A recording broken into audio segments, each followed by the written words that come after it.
Bihar board में जो है ना, अगली बार जो है 17 तारीख से एग्जाम होने वाला है बिहार बोर्ड मैट्रिक का। जो है कि हम हिस्ट्री के लिए जो है वीवीआई क्वेश्चन हम चूज करके लिए लेकर आए हैं 37 गो में लेकर आए। इसमें से बहुत सारा चीज छांटेंगे। एक नजर से क्या करना है, एक बार रिवीजन करना है। अंतिम छोर पर 1 महीने की बचा हुआ है। 1 महीना में किसको देखना है, किसको स्किप करना है।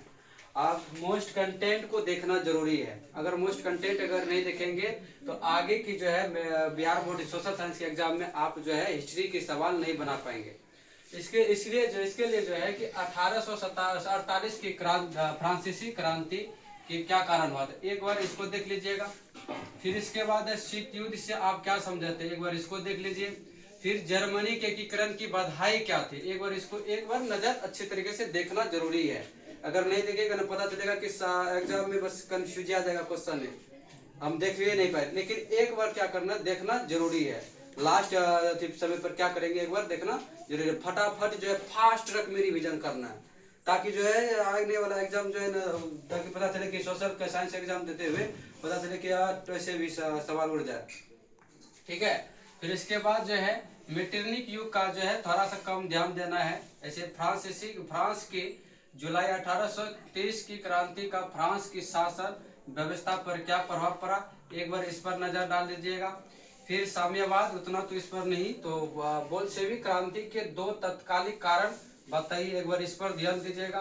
फिर इटली के एकीकरण में मेजनी का क्या योगदान था, एक बार इस पर ध्यान दीजिएगा। खूनी रविवार क्या है, ये साल पता है कि 2 साल से रिपीट भी नहीं किया है खूनी रविवार। जहां तक 2024 में भी जब भी पूछा था तो 2024 में खूनी रविवार नहीं आया था सवाल में। इस बार जो है लग सकता है कि खूनी रविवार जो है 2 नंबर वाला क्वेश्चन में डाल सकता है, एक बार इसको अच्छी तरीके से देख सकते हैं। इस बार जो है रूसी क्रांति के 2 कारणों का वर्णन करें, एक बार इसको देख लीजिएगा। पूंजीवाद उतना तो नहीं पूछता है, सरबराह वर्ग भी नहीं पूछता, उतना इसको भी उतना ध्यान नहीं देना है। फिर क्या कर अक्टूबर क्रांति, ये पूछने की ज्यादा चांस होता है। फिर नई आर्थिक नीति मार्क्सवादी सिद्धांतों के साथ जो है समझौता था, एक बार इसको देख लीजिएगा। हवा आंदोलन क्या उद्देश्य था, ये भी बेहतर क्वेश्चन है। हवा आंदोलन का क्या उद्देश्य था, अच्छी तरीके से एक बार देखना है। ठीक है। फिर हो चिन मार्ग की क्या उपयोगिता था, एक बार इसको देख लेना है। जेनेवा समझौता कब और किन के बीच हुआ था, ये तो उतना तो छोटे शब्द में। जेनेवा समझौता तो 1954 ईस्वी में हुआ है। किन के बीच हुआ था, लाओस और कंबोडिया के बीच हुआ था, ये तो उतने तो तुरंत याद हो जाएगा। फिर बाओदाई कौन था, ये बाओदाई से उतना सवाल जहां तक लग रहा है कि 2020 से जहां तक लग रहा है कि अभी तक 25 तक में बाओदाई नहीं पूछा है, तब फिर भी एक बार जो है एक नजारा इसको भी थोड़ा सा देख लेना है, इसको साइड में ही रखना है। इसके बाद है कि all India trade union Congress की स्थापना क्यों हुई थी, इसको भी याद कर लेना। पुनः समझौता किन के बीच और क्यों पड़ा, फिर इसको उतना तो ये भी नहीं है पूछता है, पुनः समझौता किन के बीच और क्यों हुआ। असहयोग आंदोलन से सवाल पूछता है। ठीक है। असहयोग आंदोलन पर क्या प्रभाव पड़ा, इसको एक बार देखना है। रावलेट एक्ट से आप क्या समझते हैं, रावलेट एक्ट को एक देख लेना। अब पूछ सकता है कि रावलेट एक्ट से क्या पूछ सकता है कि रावलेट एक्ट कहाँ हुए थे, गोरखपुर में। ठीक है। रावलेट एक्ट कहाँ हुए थे, गोरखपुर। इससे इस तरीके से याद करिएगा ताकि कि जो है सब्जेक्टिव भी क्या हो जाना चाहिए, सोल्यूशन हो जाना चाहिए, और जो है ऑब्जेक्टिव भी सोल्यूशन हो जाना चाहिए। ठीक है। इस तरीके से इसको रिवीजन करना है, ये नहीं करने के फटाफट आप सब्जेक्टिव पर ही वार कर रहे हैं, बाद में पता चलेगा ऑब्जेक्टिव को देख ही नहीं पाए।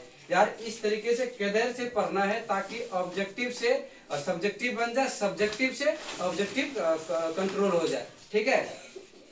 फिर क्या है, चंपारण सत्याग्रह का संक्षिप्त परिचय दे, एक बार इसको देख लेना है। दांडी यात्रा का उद्देश्य क्या था, दांडी यात्रा किसने चलाया था, महात्मा गांधी। दांडी यात्रा कब चला था, 1930 ईस्वी में। इस तरीके से पढ़िएगा तो हमारा ऑब्जेक्टिव भी सवाल बन जाएगा। दांडी यात्रा का उद्देश्य क्या था, दांडी यात्रा करने के बाद जो है कौन सी थी कानून का अवधि क्या था, नमक कानून कौन क्या था, महात्मा गांधी क्या था, इस तरीके से पढ़िएगा। फिर है खिलाफत आंदोलन क्यों हुआ, इसके बारे में जानिएगा। फिर बिहार के किसान आंदोलन पर एक टिप्पणी लिखिए। बिहार की जरूर करता है, बिहार के लोग किसान पर भाई लोग है, तो किसान पर सवाल ज्यादा पूछती है, तो एक बार इसको एक बार देख लेना है। फिर करता है स्वदेशी आंदोलन पर का उद्योगों पर क्या प्रभाव पड़ा, फिर इस पर देख लीजिएगा। फिर जलियांवाला बाग हत्याकांड का वर्णन करें। ये जहां तक लग रहा है कि जलियांवाला बाग हत्याकांड 2020 और 2021 में ये पूछा है, फिर और 2019 में भी पूछा है, लेकिन जहां तक लग 3 साल से, जहां तक लग 2022, 23, 24, जहां तक लग रहा है कि जलियांवाला बाग हत्याकांड एक बार 2023 में रिपीट किया है, लेकिन 2 साल से रिपीट नहीं किया है। हो सकता है कि इसको जलियांवाला बाग हत्याकांड का वर्णन करे इस साल भी डाल सकता है। तो सविनय अवज्ञा आंदोलन के क्या परिणाम है, एक बार इसको देख लीजिएगा। साइमन कमीशन पर संक्षिप्त टिप्पणी लिखिए, तो बोला था साइमन गोबैक। क्या रे, एक बार इस पर देख लीजिएगा।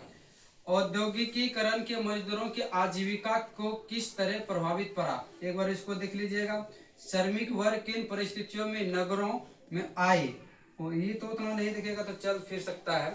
फिर ये है इंपॉर्टेंट, 1929 की क्रांति आर्थिक मंदों के मुख्य कारण क्या थे, पता, हालांकि पता है कि 1929 ईस्वी में एड्रियानोपल की संधि हुआ है।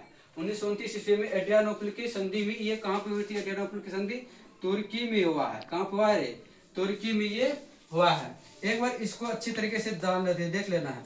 फिर बहुराष्ट्र कंपनी क्या है, ये अथी में आ सकता है इकोनॉमिक्स सवाल में। अगर इकोनॉमिक्स में आता है तो इकोनॉमिक्स की तरह सवाल का उत्तर देना है, ये नहीं करना कि हिस्ट्री की तरह इकोनॉमिक्स में सवाल दे देना है।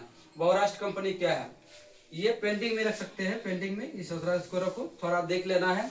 छापाखाना यूरोप में कैसे पहुंचा, तो इस तरह कल जो है इसी तरीके से वीडियो में जो है कल जो है इकोनॉमिक्स का जो है 20 से 30 सवाल लेकर के आएंगे। एक बार एक नजर सब कवर। अगर इस चैनल से अगर जुड़ने के लिए चाहते हैं तो योद्धा एकेडमी 247 को चैनल को सब्सक्राइब करें